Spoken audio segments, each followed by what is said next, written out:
Mmh.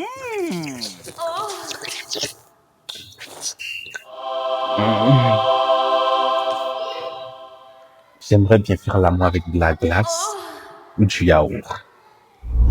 Les fantasmes sexuels font partie de la vie intime de beaucoup de personnes, mais peu osent en parler. Dès qu'une pensée intime sort de ce qu'on croit être la norme, la culpabilité arrive. Pourquoi j'imagine ça? Est-ce que je suis bizarre? Est-ce que cela fait de moi une personne mauvaise? En réalité, la sexologie moderne nous apprend une chose essentielle. Avoir un fantasme ne signifie pas être anormal, pervers, infidèle ou même dangereux.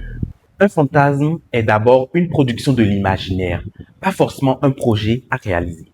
Un peu comme ce que je viens de faire concernant l'exemple de la glace. Un fantasme sexuel, c'est quoi exactement? Alors, je vous explique. C'est en quelque sorte une mise en scène mentale, une idée, une image intérieure, un scénario imaginé qui peut provoquer ou accompagner de l'excitation.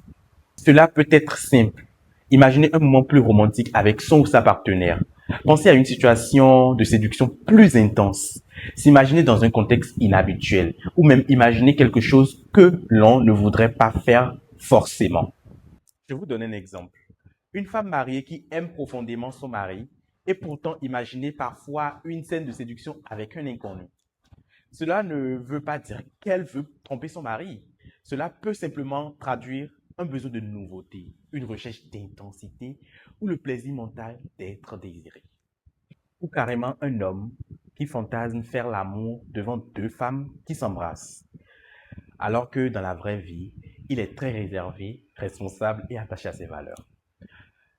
Le fantasme peut être l'inverse de ce que l'on est au quotidien. Les chercheurs le rappellent clairement.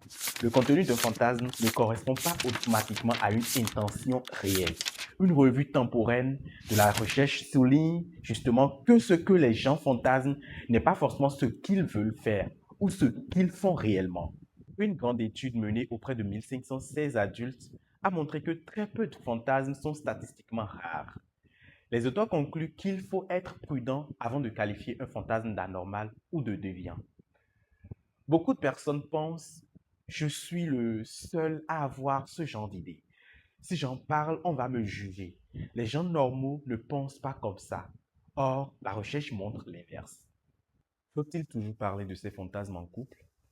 Pas obligatoirement, mais cela peut être utile si c'est fait avec maturité. Quand cela peut aider, quand il y a de la confiance, quand le but est de partager, pas d'imposer. Quand on veut améliorer l'intimité, quand le couple peut parler sans jugement. Comment le dire tout simplement?